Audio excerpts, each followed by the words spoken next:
Where am I? Oh my God, where am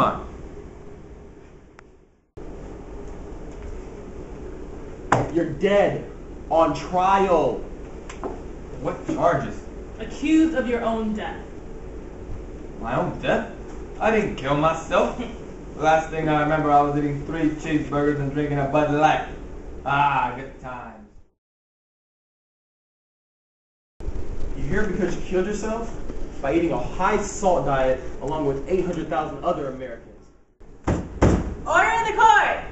Today we'll be hearing the case of the American College of Cardiology versus Mike Tiny Johnson. Tiny has been charged with his own death. Prosecution may now proceed. Thank you, Your Honor. Mr. Johnson, aka Mr. Tiny, is one example out of many Americans who consume too much salt in their daily lives and will not take responsibility for the outcome. Is it too hard to read the labels on food packages? Is it too hard to exercise daily or take a new approach and eat healthy foods? Mr. Johnson's death has come from his own personal choices, and he should be found guilty. There are many reasons why Mr. Johnson is innocent. Mr. Johnson is a man who doesn't have much free time in his life. He's a factory worker who works 3 shifts a day. What time does this allow for him to make a healthy meal? Mr. Johnson must resort to fast food restaurants like McDonald's. Many Americans don't even know how much is too much due to the lack of being informed. So is Mr. Johnson really the one to blame? Prosecution, you may call your first witness. The prosecution calls Dr. David as its first witness.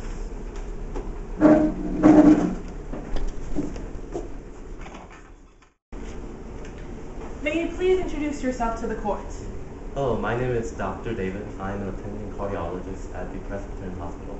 I am a fellow of the American Academy of Super Cool Cardiologists. Why are you here today? I'm here to give the perspective of a cardiologist in reference to the death of Mike Tiny Johnson. I reviewed the medical history of the defendant and came to a conclusion about how Mike Johnson passed away. What was your conclusion? He died of a myocardial infarction induced by a high salt diet. What is salt? For those who don't know, salt is made of 2 molecules, sodium and chlorine.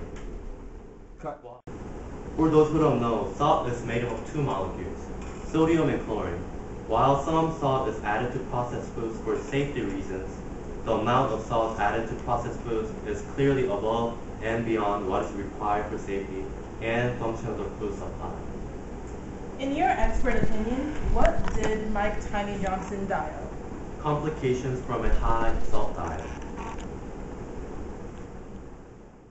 Defense, do you have any questions for this witness? No, Your Honor. Okay. Defense, you may call your first witness. We call Mr. Johnson to the stand. Oh, that's me. Who do you want me to? Yes, sir. All right, then. Not that. Mr. Johnson, is it true that you worked 2 jobs and still cannot afford to buy healthy alternative meals? That is true. Construction work and McDonald's. Every day. All the money goes to diapers, and I get some of the rent. And Mr. Johnson, is it true that you come home very late from work and have to resort to more convenient fast food or processed food? That's true. I just want to go straight to bed. I don't want to be making food, so I just get some McDonald's, eat that. No further questions, Your Honor. Prosecution, you may now begin your cross-examination. So, Mr. Tiny, are you aware that your death by stroke was caused by a high intake of salt throughout your whole life? High intake of salt? I just got big bones, man. Ah, see, Mr. Tiny, that's where you're wrong. The American Heart Association recommends an intake of 2,400 milligrams of sodium for adults. The average in the U.S. is 5,000 milligrams per day.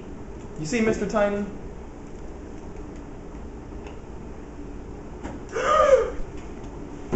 My word! Americans are consuming twice the necessary amount of sodium in their diets. How do you feel about that? Well, all this word sodium, I don't know what that means, but it doesn't sound too good.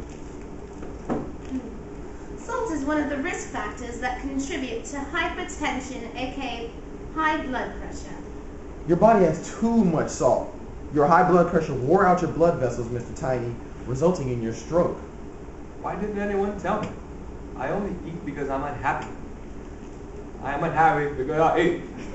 Now, Mr. Tiny, you need to realize that there was an array of other choices to be made health-wise. Cook with herbs, spices, fruit juices, and vinegars for flavor rather than salt.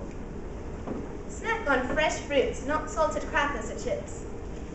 Keep the salt in the kitchen cupboard rather than on a table where it's easy to use. I rest my case, Your Honor. It was once said that our deepest fear is not that we are inadequate. Our deepest fear is that we are more powerful than beyond measure. Now, the defense wants you to believe in this fear, that we cannot control our health. But this is not the case. Today, we are giving you the opportunity to tell America to stand up to this fear. Say no to sodium. Say no to unnecessary death. And find Mike Tiny Johnson guilty. This man should not be blamed for his death. Processed foods are more convenient for the modern-day working man. Also, many Americans are unaware of the amount of sodium they consume in relation to the amount of sodium that they actually need. Until Americans are more educated on sodium consumption and have more convenient food options with less sodium, they should not be held liable for their sodium intake.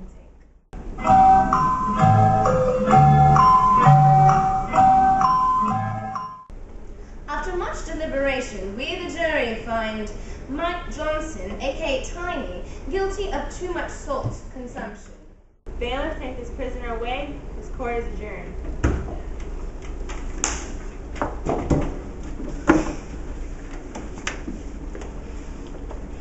I'm dead, and I'm guilty. Have it.